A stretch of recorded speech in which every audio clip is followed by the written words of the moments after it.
আর সমস্ত আমলকে বাতিল করে দেওয়া হবে। কি করে দেওয়া হয় বলুন? কাকে বলছেন? নবীজিকে স্বয়ং বলছেন আল্লাহ, আপনার সমস্ত আমলকে বাতিল করে দেওয়া হবে, আপনার সমস্ত আমলকে ধ্বংস করে দেওয়া হবে, নষ্ট করে দেওয়া হবে।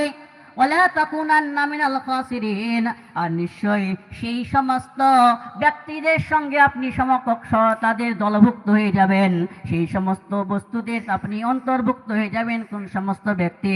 যারা হচ্ছে মুশরিক। কি? যারা মুশরিক, যারা শিরিক করে আল্লাহ তাআলার সঙ্গে, যারা মাজার পূজা করে, যারা সরাসরি আল্লাহ রাব্বুল আলামিনের সঙ্গে শিরিক করে। নবীজিকে স্বয়ং ধমক দিয়ে বলছে, নবী, আপনি যদি শিরিক করেন আপনার আমল তো বাতিল হবেই, আপনি কি হবেন? সেই সমস্ত ব্যক্তিদের অন্তর্ভুক্ত, দলভুক্ত হয়ে যাবেন। সুতরাং বলি বাপজি আমার ভাইরা, আমাদের শিরিক করা যাবে? আমাদের শিরিক করা যাবে না।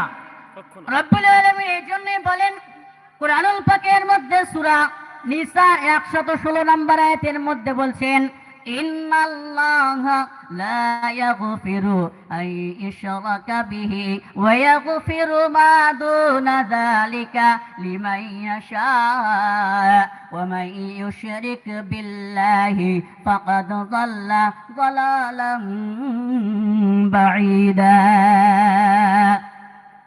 রব্বুল আলামিন বলেন, ইন্নাল্লাহা লা ইয়াগফিরু আন ইউশরাকা বিহি ওয়া ইয়াগফিরু মা দুনা যালিকা লিমান ইয়াশা।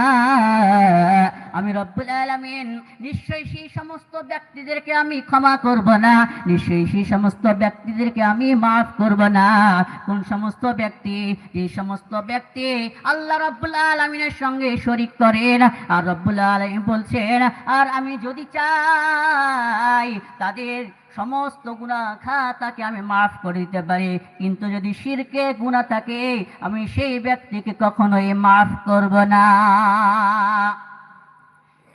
সেই ব্যক্তিকে কখনোই মাফ করবে না। রব্বুল আলামিন এর জন্য বলছেন, ইন্নাল্লাহা লা ইয়াগফিরু আন ইউশরাকা বিহি ওয়া ইয়াগফিরু মা দুনা যালিকা লিমান ইয়াশা ওয়া মান ইউশরিক বিল্লাহি ফাকাদ যাল্লা যালালান বাঈদা। এই সেই সমস্ত ব্যক্তিদেরকে আমি কি করব? আমি দূরতম পথভ্রষ্ট করে দেব। তাদেরকে আমি রব্বুল আলামিন আমার কাছ থেকে আমি কি করে দেব? দূরে সরে দেব। কোথায় সরে দেব বলুন? রব্বুল আলামিনের সন্নিকট থেকে দূরে সরে দেবে।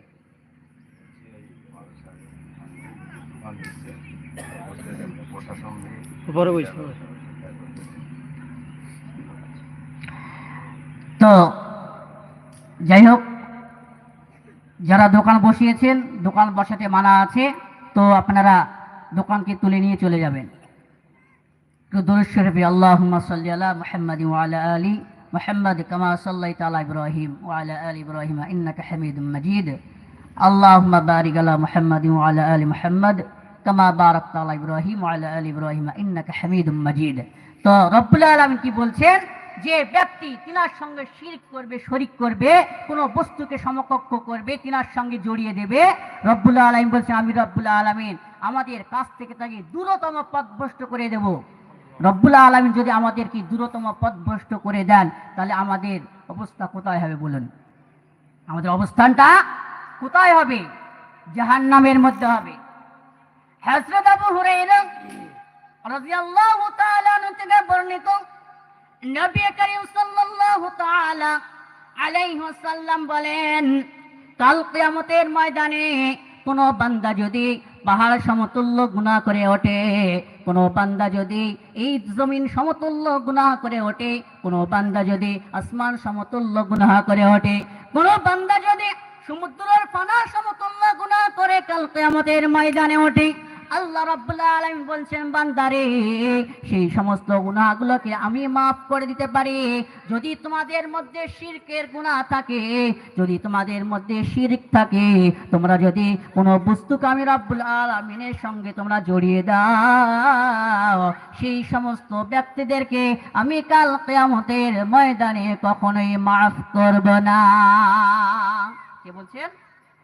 রব্বুল আলামিন বলছেন, তিনার সঙ্গে যদি আমরা শিরক করি, শরীক করি, তো কাল কিয়ামতের মাঝে সমস্ত গুনাহকে তিনি মাফ করে দিতে পারেন, কিন্তু শরীকের গুনাহকে, শিরকের গুনাহকে তিনি রব্বুল আলামিন মাফ করবেন না। সুতরাং